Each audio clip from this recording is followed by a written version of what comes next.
recording now. Okay.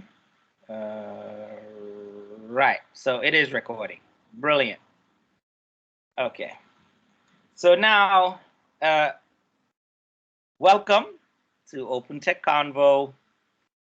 For those of you joining for the first time, I would like to just inform you that this platform was created to help new and existing businesses through discussions, through communities of practice on relevant topics that would help them excel in their business ventures.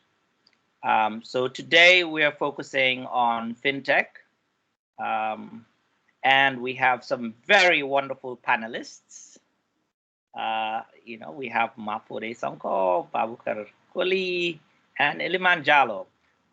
I will allow each of them to introduce themselves. And then after all panelists have introduced themselves, we will begin the conversation and discuss any items that the participants have on their minds, or I may ask questions, or the panelists themselves could have questions that they want to throw out. So it can go, we'll let the conversation happen naturally, and then we'll facilitate as need be. I will introduce myself. I am Omar, Lowe Nicolas. I'm an ITC enterprise coach, currently coaching their tech, some of the tech companies that are being assisted by the ITC through the YEP program in Gambia. So welcome everybody. And if you have questions, feel free, I'll be here. So we'll start with the panelists. I don't know if you want to go in alphabetical order. We have BEM, BEM. So I think we'll go in alphabetical order just to make things easier. All righty, thank you.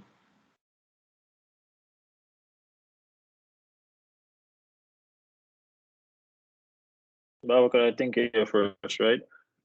Yeah, he's B, but doesn't want to be B. Okay, Boubacar? so thanks, Erin, for inviting me along the panel, and hello to Maf and Eliman, and all the guests around here.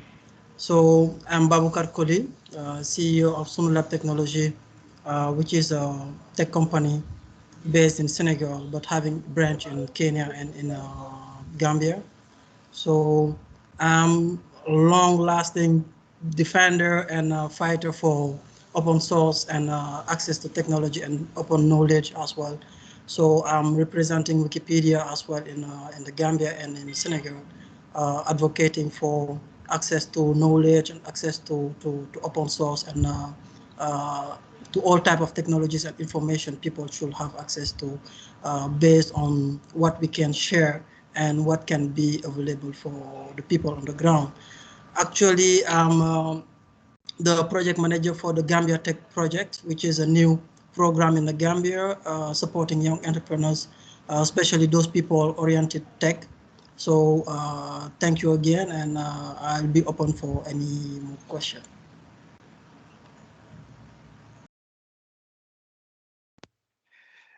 Thanks, guys. And yeah, great to meet you, Boubacar. And Maf, good to see you on here, brother. And then, yeah, Sering, good to see you again. So yeah, my name is Eliman Jallow. I'm the founder and CEO of Pay365, and we run a money transfer company called Ping Money. So we currently serve Gambians in UK, so facilitating for them to send money back to Gambia as cheaply and as securely as possible. So also we've dabbled in other few projects that we won't name yet, but yes, we're trying to participate fully into the Gambian fintech space. So glad to be here. Afternoon to everyone. Sonko here. Good to meet Eliman and Boubacar and Sering. I have a couple of hats that I'm wearing. I'm the head of strategy and operations for Victor Technologies, which is a financial technology company based in the US that's building banking techs for and banks together. And I'm also the founder of Aidbanc, which is a spend management and treasury management tool for global nonprofits. So two hats that I'm wearing here, but they're all relevant to what we're talking about today. Interestingly enough, I didn't start my career in fintech. I started my career in supply chain operations and strategy. And then 5-6 years ago, I decided to jump ship into the entrepreneur space. And that's how it led me to this conversation today. But happy to be here and looking forward to the conversations. Thank you all. So we have a topic, you know, that we chose. I mean, however, as I said, it's a very open conversation. If we want to focus on that topic, we can. But anytime you want to deviate, feel free. So first things first. Since at this moment we don't have that many participants as such, we can allow the participants to maybe introduce themselves. So we have just two additional people that I see currently. So we'll let Mariam introduce herself and Amadou, if you don't mind. Since it's a small crowd, we might as well. Hi everyone. Hi Sitting. Hello. Thank you on the spot. No pressure at all. But good morning from my part of the world. Yeah, hi everyone. Hi all the panelists. My name is Mariam. I'm currently an operations engineer with Google out in LA.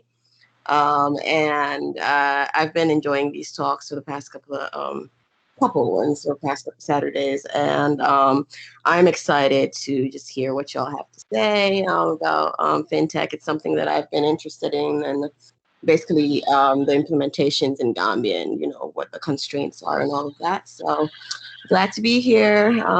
Glad to be chatting with y'all virtually. So yeah. Thank you, Mariam. We have a few more. I guess Amadou said he's in a noisy place, so we'll let Umi, if you don't mind introducing yourself. Oh boy, I just snuck in. I'm sorry I'm late. Yeah, so I'm Umi, like Sering just said, super interested in fintech. So even though I have guests downstairs, I'm like sneaking out so I can listen. So excited to be here. Thank you, Umi. We have Fader joining us.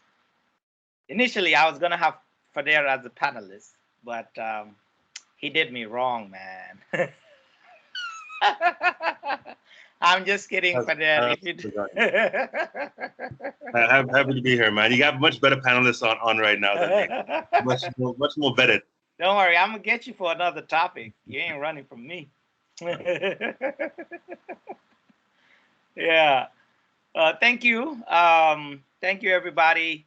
I guess we can jump into the conversation. I'll open the floor to the panelists, and they can decide. As I said, we have a topic that we chose, but feel free to speak about anything that's relevant or around that space. And then we have the participants that may ask you questions, or if not, I'll jump in and ask a couple questions.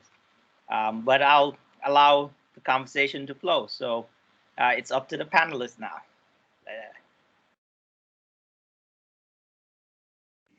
Ili, why don't you lead us off, man? Since you've got the most relevant fintech to Gambia, let's start off with you, bro.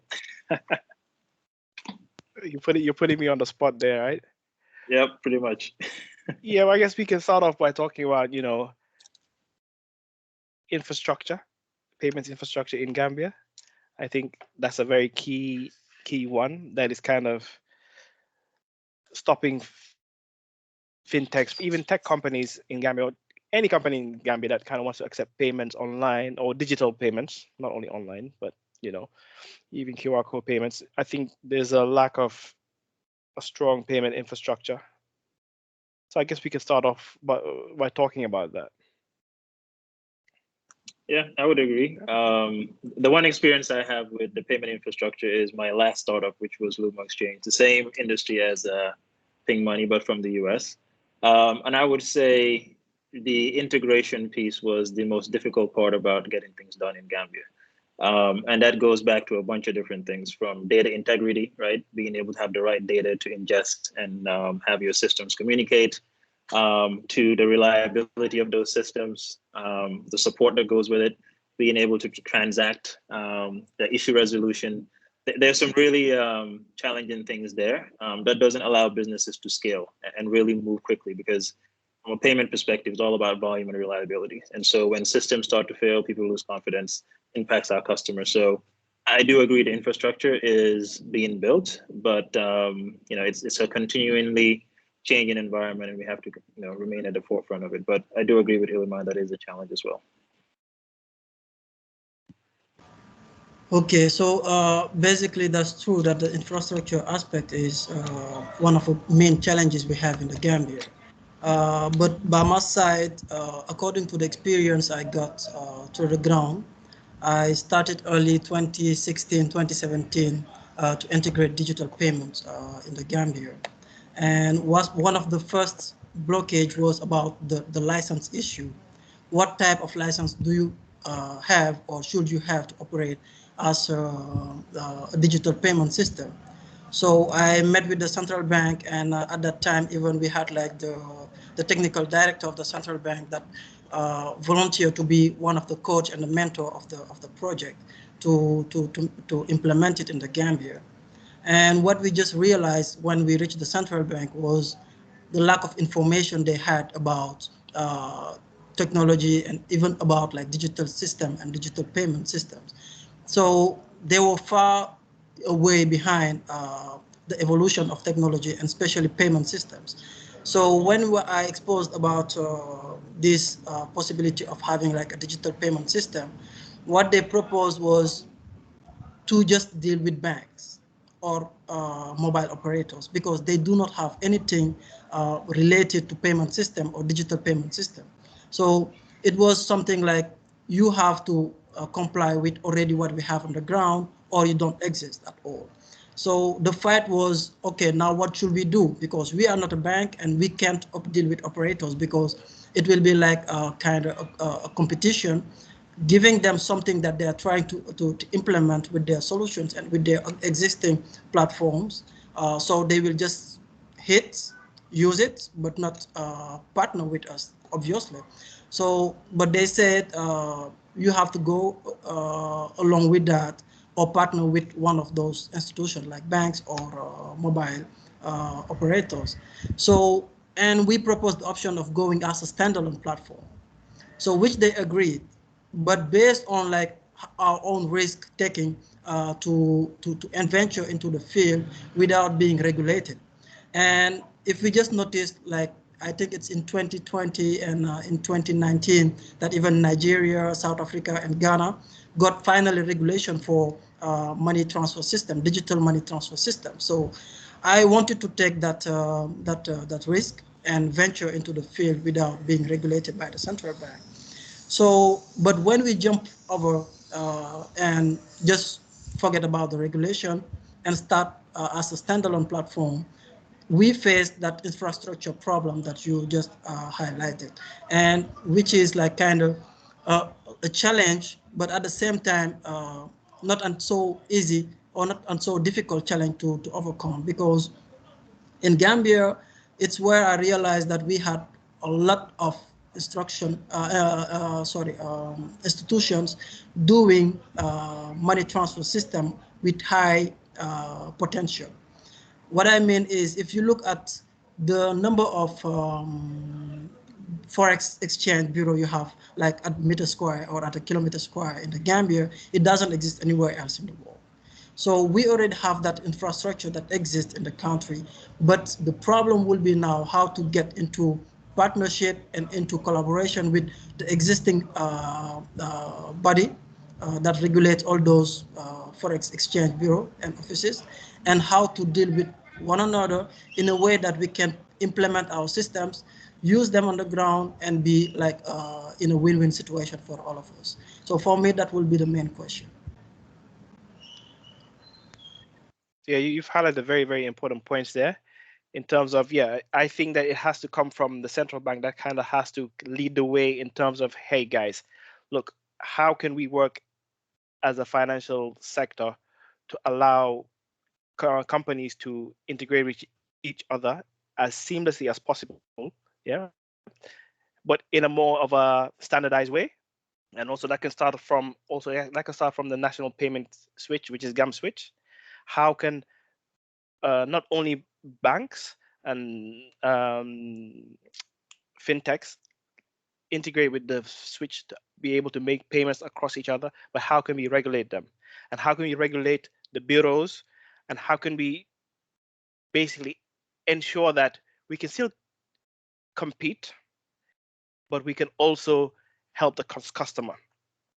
But the way the system is right now, everyone is working in their own silo. So right now you have to go to if you want to integrate, you have to go to EcoBank, you have to go to Access Bank, you have to go to GT Bank to integrate with these people. One, these people don't even have the capacity or the manpower to be able to integrate with you. So that's one blocker right there.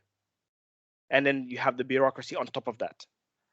So you can spend months and months talking to, and you'll never get anywhere. So I think it has to be driven by the central bank to push, to allow all these players to have open APIs, to allow all of us fintechs to be able to play around and build solutions on top of the existing solutions. Yeah, that's a good point, Eliman. The open API question, though, I think it's going to take a while for the banks to adopt it, because your initial point about the capability they have in-house, yeah, it's a huge challenge, and the legacy systems that they have also are quite challenging as well. And it's no different in the US. You have some pretty antiquated systems in the US when it comes to the ACH, where you essentially create a transaction, takes 2 days to settle, where everybody else is going to real time. But if you look at some of the systems that some of these banks in the US has, or have, I should say, they are pretty bad.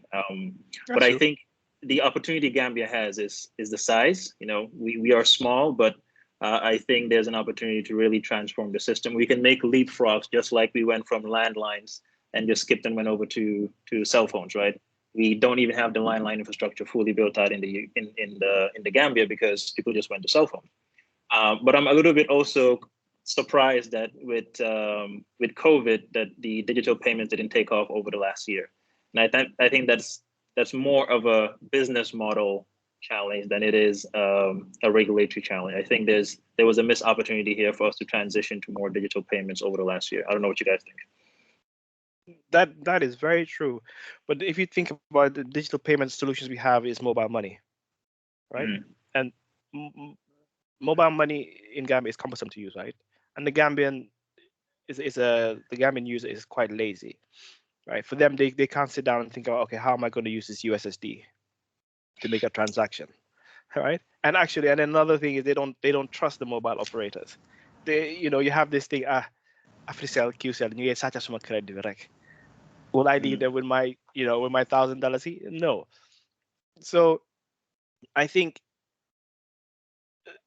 it's about building that easier for people to use the system, yeah, and part of making it easy is also making it cheaper for them, right? Again, if I have if I have money and I want to go cash it out and I'm paying 8%, it doesn't make any sense. So I might as well not even cash it in the first place. And I think the mobile operators need to move away from thinking, okay, this is just a value-added service, and say, look, this is actually a service that can actually help people get out of this poverty, because once people start using digital financial systems, you can start now, getting a credit profile, get micro loans, and savings, etc., even insurance. So yeah, it is definitely a missed opportunity, but I think the will is not there. That's why it hasn't. So you don't think it's a business model question on the cash in, cash out? Because I think about that's part of it. The shops that are on the road. If I'm sending mangoes and I make a $200 a profit and I need to cash out to pay my taxi, you charge me 8%. I'm never doing it. So until the very lowest, merchant or the seller is able to use it, then the buyers will then use and participate. And I think the mobile operators should definitely rethink their strategy, and they should be making money on the processing of the merchant transaction, me paying a vendor versus the cash in, cash out, because PayPal doesn't charge you to take money out, but he charges the merchant to pay. And I think they've got to pretty much acquire customers that way and not charge for cash out or cash in, and really get it to scale where, you know, it could work out. But I think, you know, when I go outside right now, I just hate carrying so much cash, and it's the security risk, and it's just bulky. So I don't know. No, but you got it spot on. It's the business model of the cash in, cash out. For me, I've never been a believer of it. I think you could see that from even our neighbors in Senegal, how a company like Wave is doing so well. Yep. Because they don't have that cash in and cash out. Mm-hmm. They charge a small percentage on the transaction, but now it's Wave is really giving Orange money a run for his money because they switched up that business model. Absolutely. Yeah. So again, that's one thing. I think also making it easier and spreading that awareness. They're not taking it seriously, like I said, to spread that awareness of what the benefits of mobile money is. Yes, actually, Eliman, as what you're saying is exactly the point. I guess the business model is kind of lacking behind, but the raising awareness about the use case and the possibilities of those options, those payment options, is mainly the problem. They do not put enough communication and enough strength on communicating effectively with people, saying this and these are the possibilities you have with these options. But for people like me, I will just let them do that for me because they have more money to do the communication and raise awareness about like these options they have for the digital payment system. But actually, I guess that the ecosystem is being built, even though it's slow and even it is like not really noticeable, but in fact it's being built actually, especially with all these young entrepreneurs and these young people trying to have and to open their e-commerce actually, because they realize that it's an opportunity for them. And at the same time, as you were saying, Maf, with the COVID-19, people already have some solutions that are over there on the ground and working, trying to get back first to the access to the ecosystem and to the basic users. Actually, as I was just saying, there is no much point competing with the mobile money operators because they are bigger and they have like much more access to marketing strategies and marketing finances. So it's basically better for us to build things from the ground, educate people, raise awareness about the use of these fintech solutions, and help them to understand that it's much cost effective for them to be using it. And actually, regarding the business model, the most important part about these fintech solutions today will be sending in and out money to relatives and to people around us. Because when it comes to payment directly, let's say to a taxi driver, to buy phone credit for your phone, or to pay your electricity bill and all those stuffs, people are not yet really feeling comfortable with it. As you were saying, Eliman, they do not really trust those giants like the mobile operators to do or to deal with them in such a way that they will use only digital system and not physically face someone or see a selling point. So today we must focus more on how we can get people on board, sending money to their relatives or paying small things like just a taxi or just doing their groceries at a shop or at a supermarket. And I guess those people on the ecosystem will be the entry point, like the supermarkets and the taxi drivers, to raise awareness about what the fintech can really be for people and what is the value added it can bring on the table. That's a very interesting thing as well, because another way keep on board the digital payments is to receive remittances via mobile money. So this is something that we engaged the central bank before we even launched. This was in 2019, and we we kind of got into an agreement with AfriMoney to start, terminating remittances to these mobile wallets. But after 6 months of back and forth, the answer we got was, hey, the policy doesn't really allow for international remittances. So for me, again, that's another missed opportunity. Again, we are very small, again, as a company, but I think that could have jump started AfriMoney or Q Money partnering with other MTOs, and then they can terminate remittances. If you can incentivize people to receive money via mobile wallets, that definitely will boost transactions on the system. So what was the issue with the central bank again? Sorry. They said that the policy there was no provision for international remittances. Yes, that's obviously true. But as I was saying, for us, it's better to stick to the ground first, to the existing ecosystem. And one of the main need of people is basically the remittance, because they want always to send in and out. Most of the forex exchange, why they are not really interested in partnering with fintech partners, is basically we can't do international remittance, except if you want to go sideline and do it at your own risk, as I used to say. Actually, the problem we have in the Gambia is a general problem in all Africa. And that same experience was the same experience in South Africa, in Kenya, in Rwanda, in Senegal, and in the Gambia. It's the same problem we have. We can't send money outside. And if we do so, when we do it, we lose a lot of money doing it. Because let's say today you have like a digital system that can allow you to send internationally. So let's say if it is based in the US, you have to use Stripe. And when you use Stripe, the amount of money you're losing, like cashing out that money, and even like getting the regulation by your side to not block or freeze your account, is like a huge challenge for people doing these fintech solutions.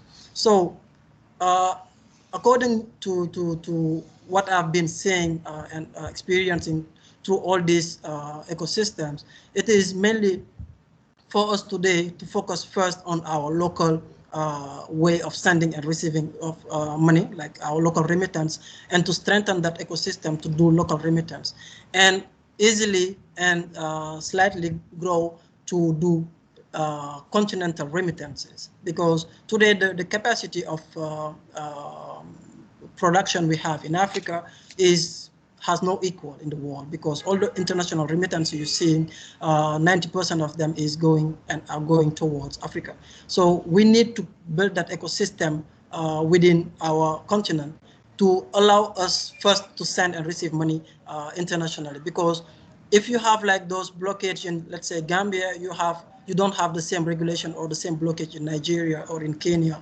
So we need to interact within us and to see how we can use our different switch or API to be able to do such. But for now, it's like a no-go area for us. So far that it's so difficult to do international remittance. Thank you. Thank you all. I can see that the conversation is getting very lovely.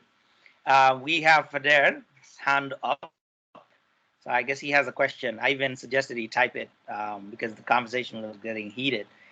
Fader, if you would like to share your question. I was actually going to type it as well, but I wanted you guys to comment on, we had the shift from scratch cards to NOPA. So, and that in a sense is like a digital like credit, so to say, before you had to scratch and put it in. So why can't that same theory apply to mobile money? I'm sure you guys touched on some of the things with like the fees, the floats that's given to vendors. But maybe you can touch on like why we can't apply the same theory of shifting from scratch cards to NOPA to the shift towards mobile money in the Gambia.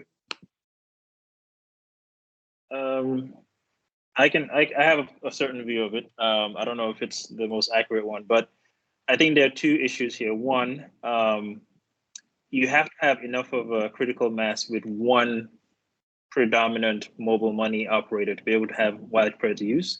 And there's no interoperability right now. So what happened with M-Pesa in in East Africa is that M-Pesa just took off so quickly that there was enough of a critical mass that everybody started using it. Here you have AfriMoney, you have Q Money, and there's no interoperability. You can't send money from AfriMoney to Q Money, right? So you end up having to have two wallets to be able to do that. And I don't think we have the infrastructure to process that. So if you're a merchant, you pretty much have to have a AfriCell wallet and a QCell wallet or Q Money wallet to be able to accept those payments. And I think there needs to be a move towards that, or one of them is going to have to be the most predominant use case for it to really take off. Right now, you have a case of two mobile money operators who don't have significant market share for anything to take off. That's my view, at least.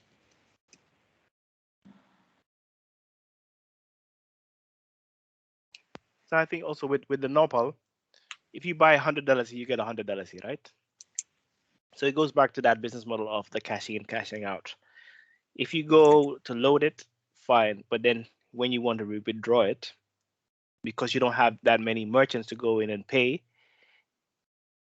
it's a turnoff that you have to lose that much money, isn't it? Losing $8 out of $100 is a lot. And especially if mobile money, you're targeting the poorest of the poor, right? Who actually $8 means a lot. That's a loaf of bread, right? A lot of people in Gambia can eat bread for breakfast, dinner, and lunch. For lunch and dinner, sorry, put it in the wrong way, but yeah.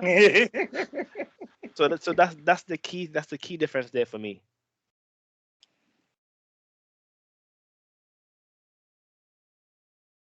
I don't know if you have anything to add there, Boubacar. No, I'm not sure to get really the question. What was it about? I think, do you understand, like Nopal, right? It's the EVC, e-vouchers to top up credit on your phone. So versus he's the basically scratch. like, yeah, this is the scratch. We kind of moved to e-vouchers. It should have been an easy transition to start using digital payments, right?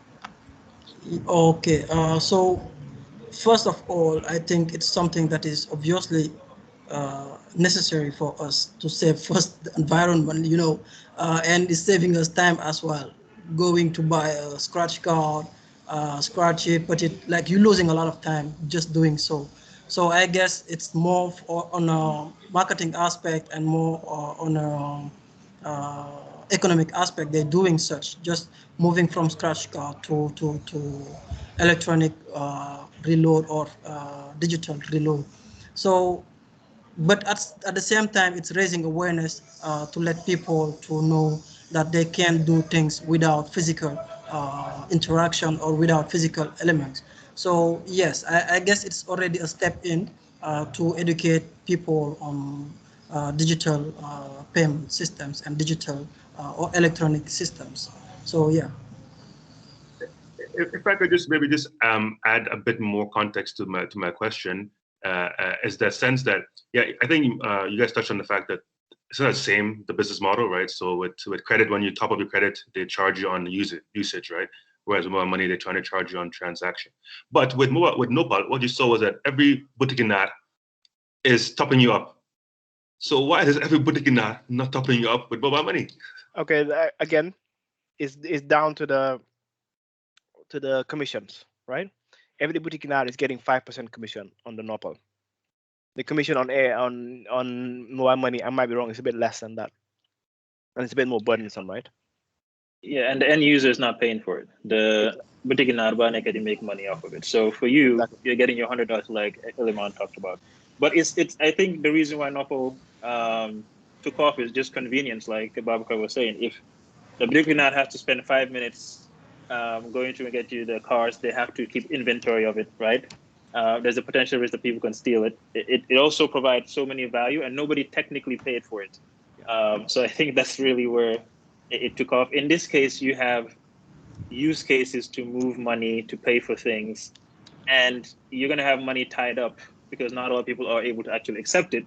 Then when you want to take it out, you have to pay for it. So the mobile money operators need to do what is called basically customer acquisition. They need to pay for free cash in, cash out to get enough critical mass so that people can actually use it. Without that, it will never really take off. Yeah, in fact, there is a sad reality in the Gambia. As I was saying before, we do not like to collaborate. That's a fact. We don't. We hate collaborating. So you will just realize, as Eliman was saying, AfriCell, QCell, two main operators in the Gambia, competing on a very small market, you know, where they can be a very big win-win situation for both of them, just through interoperability, as was saying Mark. So actually what is happening is they don't want to invest as much as they should in the communication and in the marketing aspect, because they are all the time competing in the fact that if I do reduce my charges and my fees, and even doing free top up and all those stuff, they will just lose a share of the market. While it's not the fact. Actually, AfriCell or QCell, any one of them that will just do free top up, free reload, free withdrawal, free everything, will win the market within these next coming 2 years. And those people in the fintech industry, because why I don't put like the AfriCell and the QCell in the fintech industry, because they are mobile operators. So they have like the mobile money sector, and they are the leaders in the mobile money sector. Now, the mobile money sector should be one of the channel the fintech industry will use to facilitate withdrawal and top up for people, because there are those people that are out there and everywhere. Today you want to use, like, let's say, I will do a little marketing setting. My platform name is like Sento. So let's say you want to use Sento to send money to someone. You need internet, because it's based on like internet system. So you need internet. So if you need internet, that means obviously you have QCell or money in your phone. So now for me today, I do not see any reason, or I do not even have the financial capacities to go to have like branches in Basse and in Brikama. So what I just need to do is to allow those people that are with QCell or with AfriCell to just withdraw their money through those platforms. But the problem is those platforms are today closed. That's one of the main points. And the second point is they do not even have the necessary human resources and skills to open their platforms, because they're outsourced.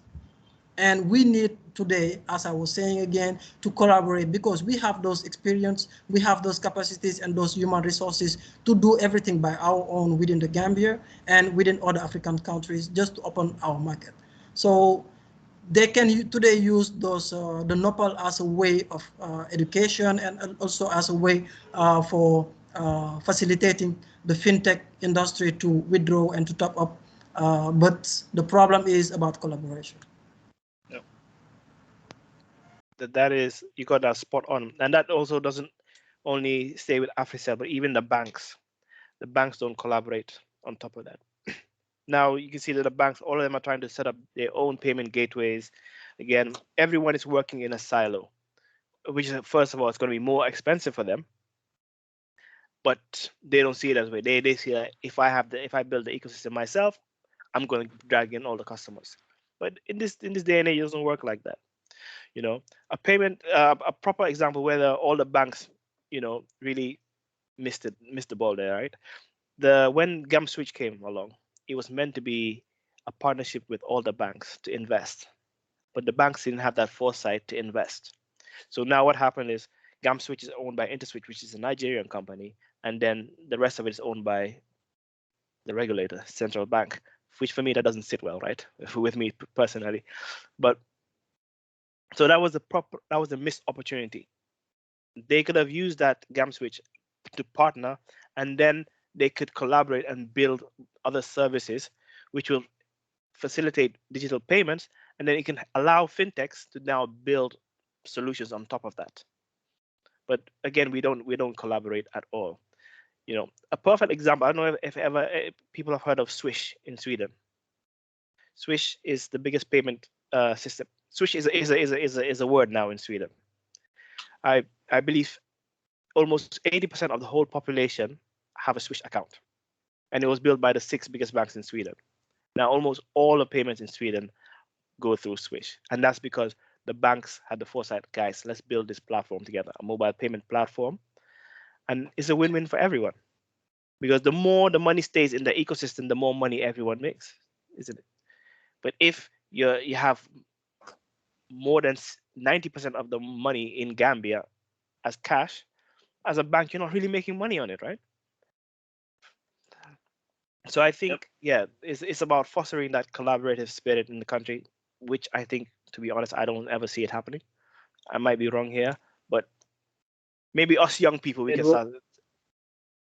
It'll happen just a little bit later. It's funny you mentioned that because in the US, same thing happened with Zelle. Before Zelle, it was Venmo. And so the banks, just like in Gambia, they didn't really invest. They just allowed Venmo to continue to allow people to send money back and forth. And if you had to look at PayPal's balance sheet, PayPal was actually the 5th largest bank, but it's not a bank. Just amount of cash PayPal was holding on was 5th largest bank in the US. So what ended up happening is the banks realized, oh man, all of these funds are going to actually set up PayPal's account and they're paying PayPal interest. So they came together and created it's called a clearinghouse, which runs the real-time payment network. So Zelle is a way of moving money in between banks in real time for free. So now the funds are sitting on the bank's books and they don't have to pay that cost. The same thing happened for real-time payments, which everything is on ACH. They moved to real-time payments where the top banks, which account for 85% of accounts in the US, are doing the same thing. So you almost have to invest in this because what's going to happen is the telco is going to take deposits from the banks, which once they figure it out, that's exactly going to happen. Right now, we're sitting in cash, just like Eliman is talking about. But once it moves to mobile money, the banks are going to be really struggling because the mobile money operators will have the data. So they now know how much this merchant is making. They can extend credit. They can offer insurance. They can do all of the financial services the bank should be doing, but they're not. And it'll be too late to come into the game. Yeah, Marf, you all said it, we don't do enough research in our market. And that's a fact because what you said is exactly what happened to us. We went to several banks like for partnership because, okay, you handle like all these stuffs and we handle this technical part and all those stuffs. They all refused. So at the end, what happened is just opening an account with those banks and all the money sitting in those banks. So they will be paying interest and they will be just managing accounts for us while they should be partners or like, people having shares in that business. But they're so stubborn in the fact that they always consider things like, okay, if you do this, I'm doing this, so you'll be competing with me. So I rather just use you as a customer and not compete with you. And it's where all the thing is about. We need to change that ecosystem and just create an environment where everybody can win a little of shares of what is going on. Definitely. Thank you. Fadel has another question. He says, how far advanced are banks and telcos in terms of an API or sandbox to connect to their system?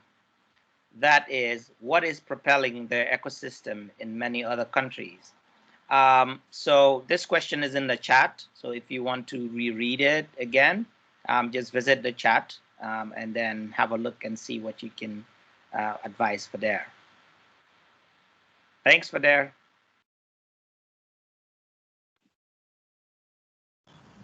I won't say much about their infrastructure, like in terms of security, and not even do any free counseling for them. But the problem is we have nothing in the Gambia, to be honest, to be frank, honest, like there's nothing. Even like the basic and heuristic environment and ecosystem or like platforms for a basic banking system does not exist in the Gambia. So we don't have anything to interact within us, and they don't have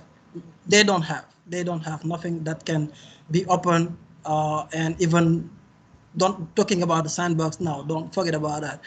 And even though some of them might move and upgrade their systems to a certain level where it can be interacted with other stuffs, but they won't do it because of a problem of regulation and also a problem of trust that exists in the ecosystem. So we can't say today that there is something like that in the ecosystem, especially with the banks, and they won't open their platforms as well. That's a sad reality, actually.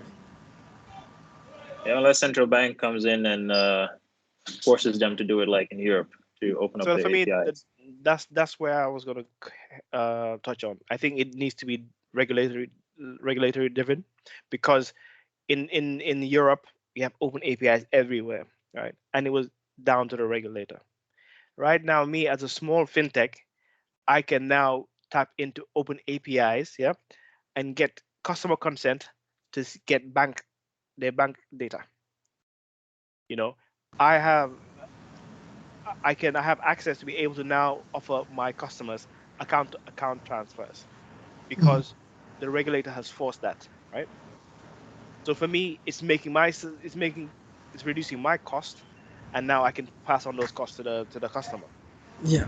So the regulator here is driven by making things open and driving competition, so that the customer wins at the end.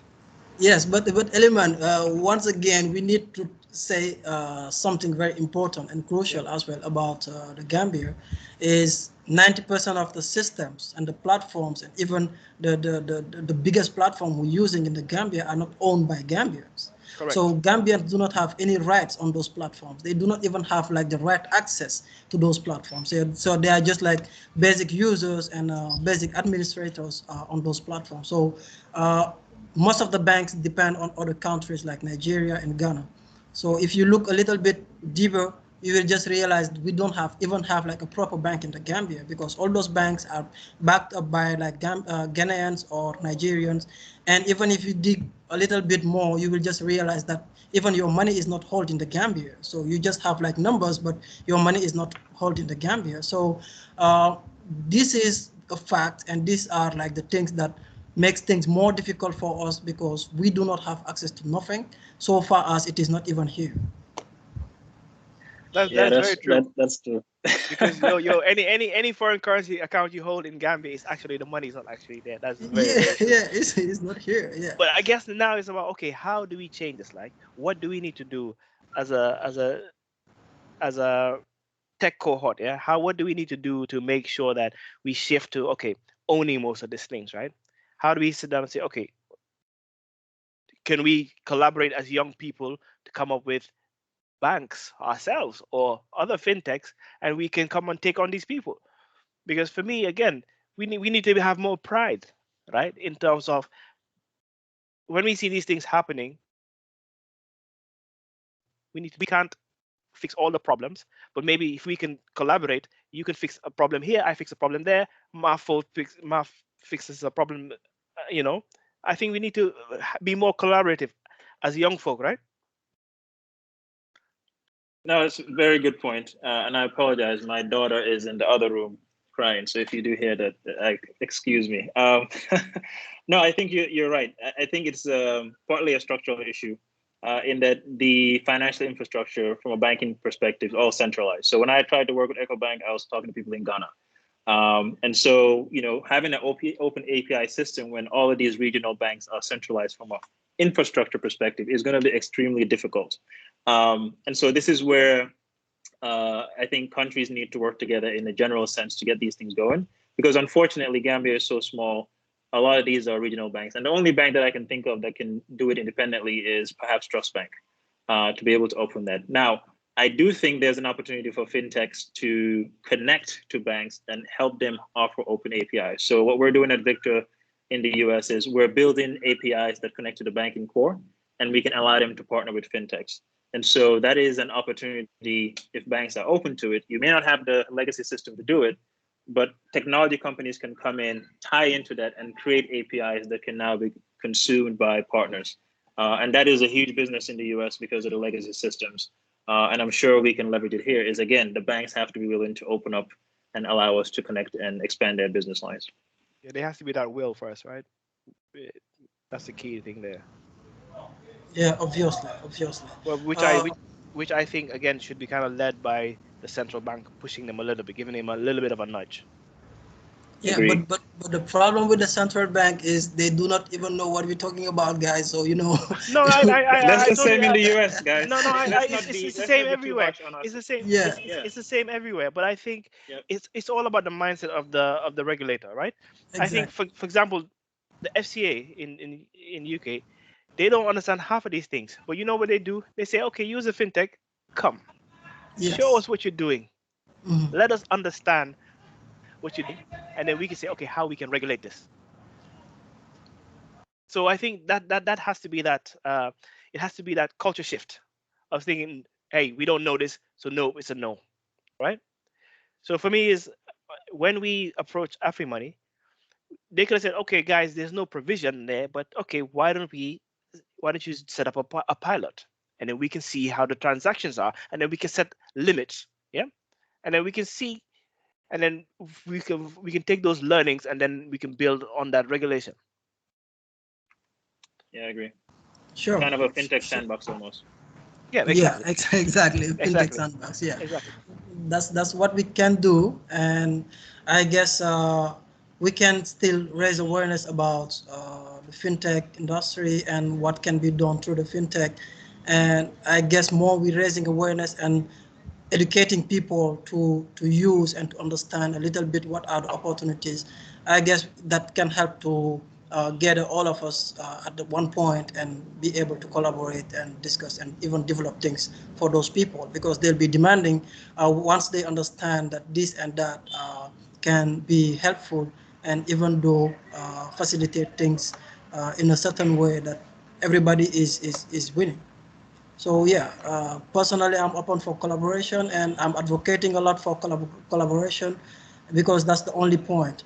One key point as well is, even as you're saying, Mark, in the US, actually, the discussion about the central bank to have like a common virtual currency and even like a cryptocurrency to regulate the dollars is exactly what is coming in and will spoil and eat everything in the world. Because as far as we sitting and fighting, saying, no, I want this share of the market, this share of the market, the banks are still behind, because over the banks, the central bank will work on something that will just cover everything and will still taking everybody's money without us realizing that this and that is happening. So we need, as fast as we can, to shift from this collaboration aspect to even have like our digital and crypto market as fast as we can to avoid being like under the shark attack, So Yeah. I guess these are things that we need to address, talk about, and even more important, raise awareness for people to know what is going on. I think, saying to Eliman's point earlier about what we can do, we need to get central bank individuals have a panel on fintech, engaging the companies like Ping Money and others here to make sure that they engage and understand what's going on. Because I don't want to say that our central bank is any different. The central bank or the Federal Reserve in the US also doesn't know what's going on, but they always engage and they want to know what's going on, and they help put guardrails. They're not going to have all the answers, but I think the lack of engagement, in addition to collaboration, is a key piece that needs to be worked on across the board.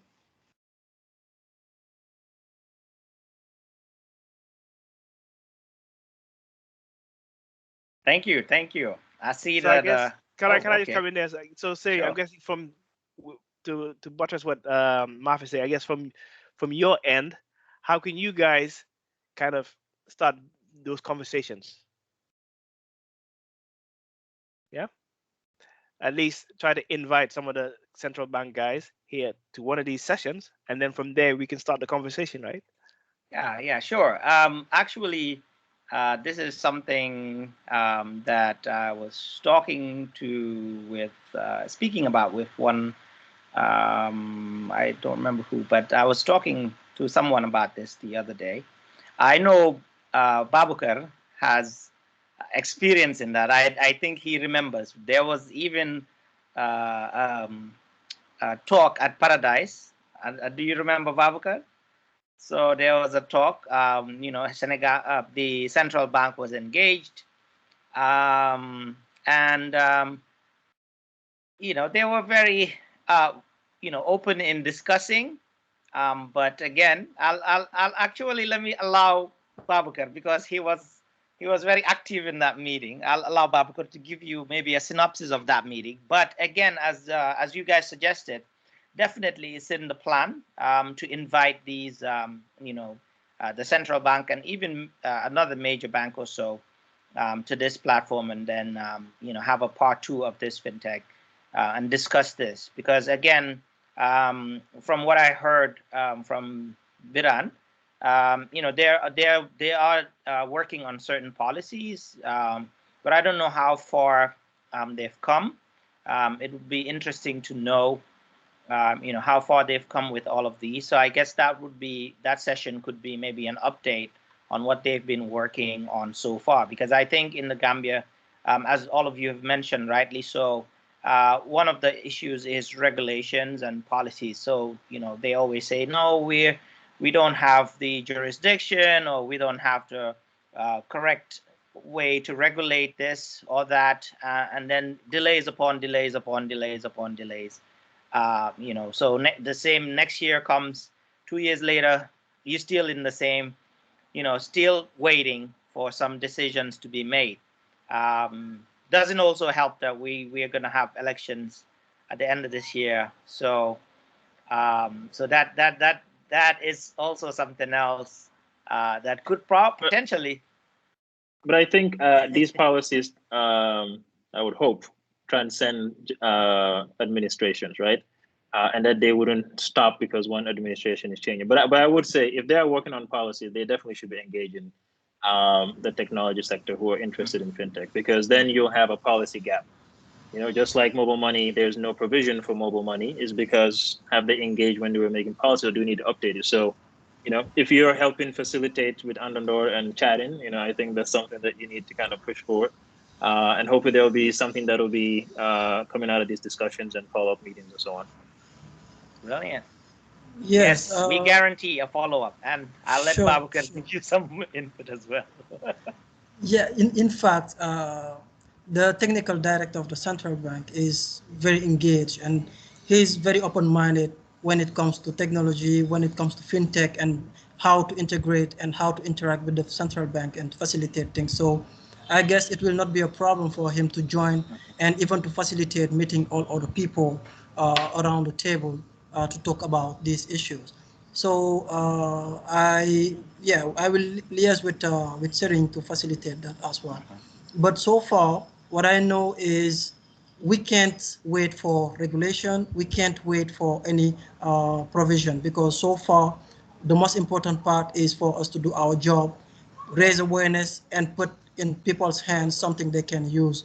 And at the end of the day, as Maf said, seeing those engaged people and the engagement behind those platforms will push people to think further and see how they can facilitate things for the institutions, for the business that create and hold those platforms, and even for people. So it's two-step, and the first step should be our collaboration to create solutions for people and show them how they can use it, and give them a right and also a potentially good reason to use it. And the next step will be to get all those institutions and the regulators behind to facilitate the whole ecosystem to make us existing. So far it's what is on the table, and I guess you guys are already doing your job, as Big Money is saying, and setting as well, and myself. So I guess we can reach that point, and we are open as well to the old people over there that are listening, all the guests, to be those people as well that will advocate and stand for those platforms to exist and to use them on their daily lives, because without users, there is no point fighting to have all these platforms that exist. So first of all, it's for the users to be existing, to be educated, and also to understand that it's for their own benefits, even though we have some little dollars we're making aside from it. So, but it's for their own benefit, Thank you. All right, so we've hit the hour mark, well, a little bit over, and I know the panelists, have other engagements, so we will allow anyone that has something else to do, we'll give them the floor to close, and then whoever wants to stick around, we'll stick around till for another 24 minutes. just to kind of close half the hour.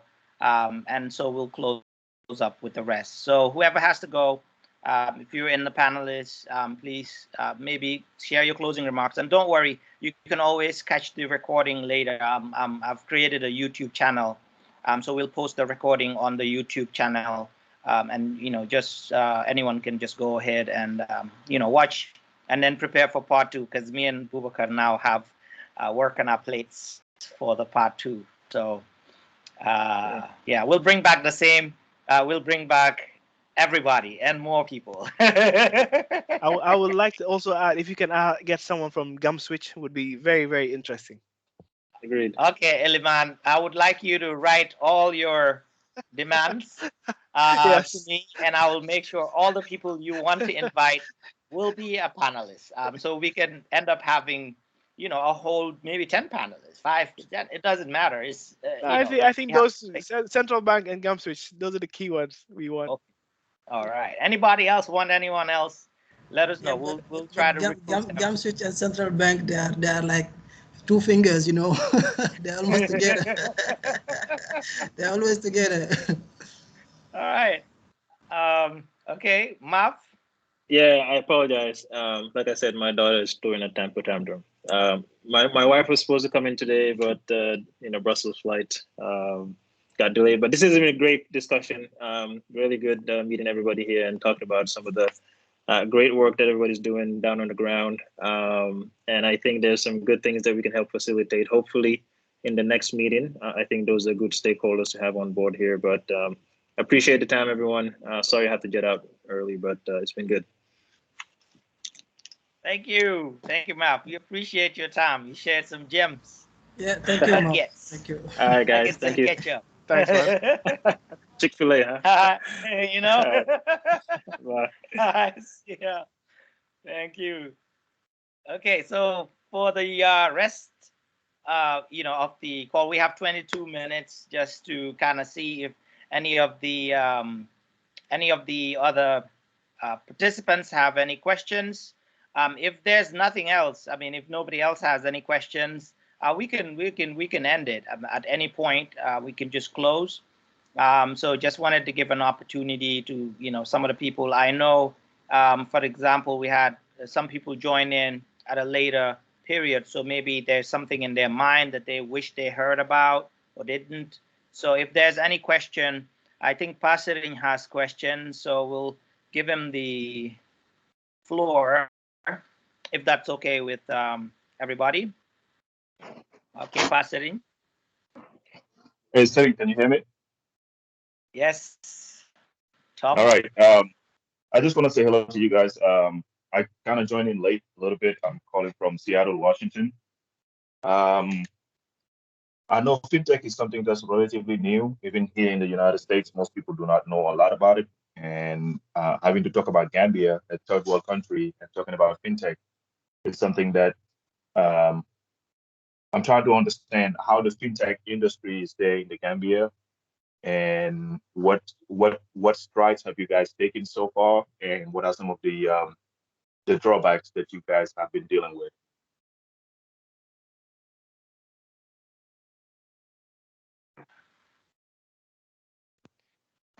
Did you guys get my question? Yeah. So for me, I can chime in there a little bit. I think it's in its infancy stage. I think fintech, even if you go to the central bank, fintech is kind of like a buzzword now, right? I think it's still very relatively new to them and a lot of people in Gambia. So in terms of strides being taken right now, it's a buzzword right now. Everyone's trying to kind of get their feet wet, trying to understand it a bit better. And for us as a fintech company, we are trying to kind of work with the central bank to try to get them to understand, that hey, your platform doesn't have to be, in a server room in your office, right? It can be in the cloud. So it's these things. It's very, very early in the stage. It's very, very early in its infancy. So yeah, which is a bit of a challenge to say, but I guess since you missed earlier on what we've been talking about, that it's a lack of infrastructure to help fintech players like myself and Boubacar to be able to kind of build services to cater for the masses, right? So for me, for example, Ping Money started off as a mobile wallet, to be honest. But then we saw there was no infrastructure. But then so we had to switch up our game plan and look at the low-hanging fruit. And the low-hanging fruit was remittances. So we said, okay, let's now pivot a little bit, start off with remittances and see how we can now kind of take one foot into the fintech door, so to speak, in Gambia, and try to influence and work with the central bank to help with regulation and building that ecosystem, right? I hope that kind of answered your question. I feel like I didn't answer it properly, but yeah, I guess you said it all, Eliman. You know, the ecosystem is actually being built, but it's something that already exists. Maybe it's just the words we're using that sounds too big for people, but people have been using fintech since ever, you know, as far as they can do remittance or just transfer money from a point to another without physical interaction, using internet or using those remittance systems that exist already on the ground. So they've been using fintech for quite long. It's just maybe about adaptation that we'll be talking, which is let people know that, okay, you can have access to more services, you can have access to more possibilities with the digital services. So I guess it's just about changing the words and let people adapt themselves to the new opportunities and the new services available out there. I think that's a very good point you raised there. I think, okay, yeah, again, fintech has been around for the longest. I think to be able to do financial transactions on a digital device that you hold in yourself, I think that is what is new to people. Yeah, so that kind of goes back to, you know, that raising that awareness to people, and, you know, saying that I don't have to go in and queue at the bank for 1 hour to withdraw my $1,000, right? I can use my mobile app, or I use an ATM card to just go in and to the ATM and withdraw money. So that is what is new to people in Gambia, you know, which I think, again, is about creating that awareness of getting people comfortable to use a machine or a digital device to make a financial transaction. If you, based on my a little research, all the people that are queuing in the banks, I've believed that most of them are withdrawing $1,000 or less, but because they believe that I have to go physically to someone to actually give me that money, then I feel comfortable that, you know, that's the money. But me going to have a card and putting in a machine and typing a number and the money coming out, they don't trust that. Yeah, but you know, Eliman, there is one point that is kind of important as well, which is when they go to withdraw to the bank, most of the time it's just the transport fees that they have to pay.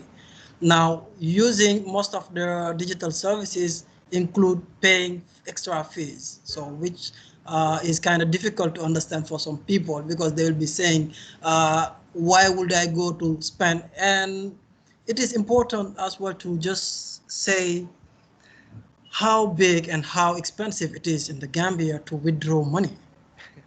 Honestly, it's kind of crazy, because if you look at the rates, especially people like me who transit money from different points, it's crazy. Let's say you take money from any other platform, you send it to your PayPal account, you already lose some money. You send the money from the PayPal account to your credit card, you lose some money. And when you go to the ATM, so if you just look at how much you lost in a very seamless or simple transaction, you will just give up on Gambia, and which is abnormal. But at the same time, it is normal because we're doing nothing. So other people are taking care of us, and so they need to charge us for being so dependent. So yes, we need definitely to work on our local systems and our local platforms. So in a way to reduce those charges and allow people to trust more in those digital services and just feel it like, okay, I'm going to the bank, I will just pay my transfer fare. So it will be the same if I just do it with my phone to withdraw the money or to send money to someone. I will not lose as much as I'm doing actually.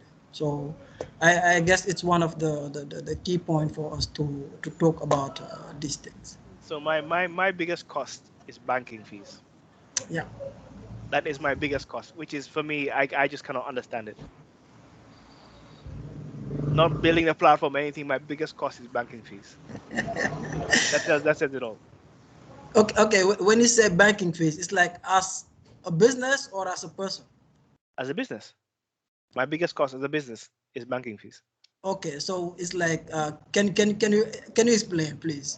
No, so because obviously there's different fees, because obviously if you're doing transactions, yeah, with one bank as a business, but if you're doing transactions from one bank to the other, you charge RTGS fees, VAT, you have your monthly fee, you have your COT, yeah, all these fees, and they add up.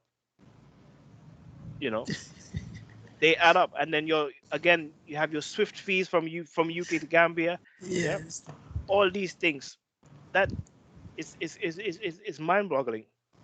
Yeah, and but that part, I guess it's like another topic, maybe with certain Yeah, because that is another topic, to be honest. Yeah, now the fintech industry is very expensive for people doing fintech because you will be losing half or like a third of your money on those banking fees because your money is not held in the Gambia, not even in Africa, because you have to use other standalone and other API systems and platforms that are held in other countries where all the money that you'll be using or transacting will be located and you will have to get it back to here or get it back to your account. And only that process is kind of another thing, very expensive. And somehow it is why some of the services are kind of expensive when it comes to withdrawal or to top up because they can't afford to lose money while they'll be the one paying the charges or the costs by their end. Let's say today if I do my withdrawal fees at like 1%, while myself I'm paying like 3% to withdraw my interest or my profit on the transaction you made, it doesn't make sense. So you need to compensate that loss from somewhere. And as far as we don't have our local infrastructures and our local means of collaborating within countries and within the continent, it will be very difficult for us to still having like viable business on the fintech industry. Because this is one of the things most of the people do not say, but the fintech industry in Africa is not really viable because you'll be losing a lot of money doing such or venturing into the fintech industry.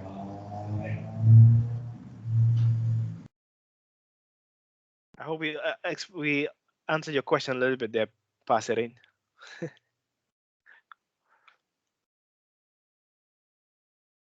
Yes, you did. Thank you so much. Anyone else have another question?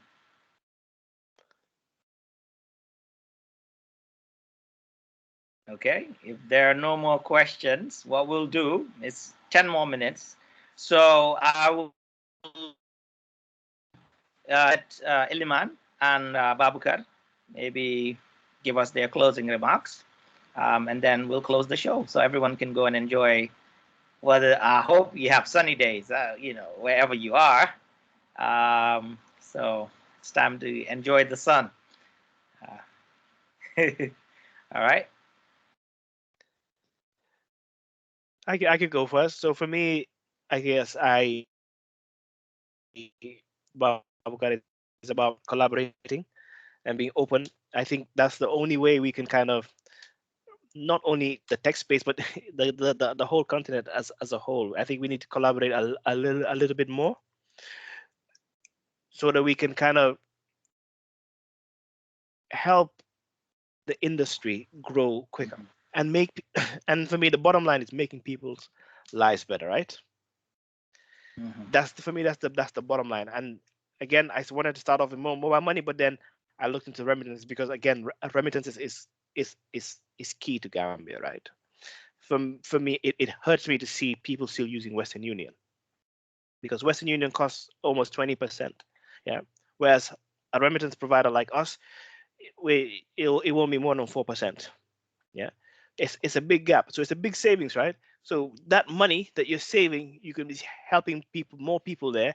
You can be building more projects, yeah, building houses, which all helps develop the country, building businesses. So for me, it's about, but for us to be able to further drive down these costs, it has to be more collaboration, yeah, with the banks, the telcos, etc. So That's good. Those are my final words. More collaboration. Thank you, Eliman. Boubacar? Yeah, thank you, Eliman. Thank you once again, Sering, for having me on this panel. So yes, as Eliman said it, it's about collaboration, and it's about opening our our market to other people and our platforms to more services and to more possibilities. So once again, we need people out there to be very supportive and to not say, no, this is made by Gambians or this is made in the Gambia, so we can't use it because it's not safe. That's not the fact. Actually, the new solutions and the new platforms Gambians are proposing are more accurate and more secure and even more effective than 90% that things other institutions like the banks are using actually in the Gambia. So you have to believe in your people, you have to believe in your country and continent and be supportive, because so far we are the one feeding all those platforms out there. So why don't we help one another as well, build something that is long lasting and that will benefit all of us. So yes, once again, we need you people out there, people like Serin, people like Eliman. Each one of us just play his 1% and we can achieve it. So thank you once again, and I'll be happy to answer to any question or just to be anytime around to participate. Thank you again, Serin. Thank you. Thank you. So to close, I guess a couple things. We do have some action items, right? So we'll have a part 2. August is already full. So September, I'll talk with Boubacar, and then September, Menge is on the call as well, ITAC secretary, and also working with the ITC. So she is also offered her support, that she'll be happy to help coordinate this next meeting with the stakeholders that Eliman requested. So certainly we'll make sure we oblige, we'll do our best to get them, and even maybe add some extra people on the call, because it's a really important conversation that should be had, and it shouldn't be at the back of anyone's mind. It should be at the front. So it's something we need to discuss and then find out what the delays are. Where are we? What's the status? And be part of the process, part of the whole, part of the policy creation, part of driving these new processes, technology, or people. Be a part of the team. So thank you all again for coming, and all the wonderful people that joined the call. And remember, if you didn't have a chance to join earlier on, we've recorded. We've been recording. So I'll be posting this on what's it called, on YouTube. After the video is processed on Teams, I'll download and post it on YouTube, so you can have access to it. And I hope to see you all next week. We have lots of different topics coming. We have leadership coming next week, some interesting leadership in tech, super important topic. Then we have at the end of the month, we have business intelligence and big data. That's also a very, very, very big topic. I mean, talk about importance of data. Are we really mining data in Gambia? So that should be very interesting to discuss. I hope to hear from you. Remember, if you want to get in touch with Eliman or with Boubacar, either they share their LinkedIn profiles in the chat or some contact, or contact me, and then I will facilitate. I will help you get in touch with them if you want to discuss further, because I know some people are interested in getting into the space. So it's always good to talk with people that have experience in what you're trying to do. So thank you all again. It's been a pleasure. Lovely having you, and see you again next week. All right. Bye-bye. Ciao. Thanks, guys. It was a pleasure. Thank you. Right. Ciao, ciao.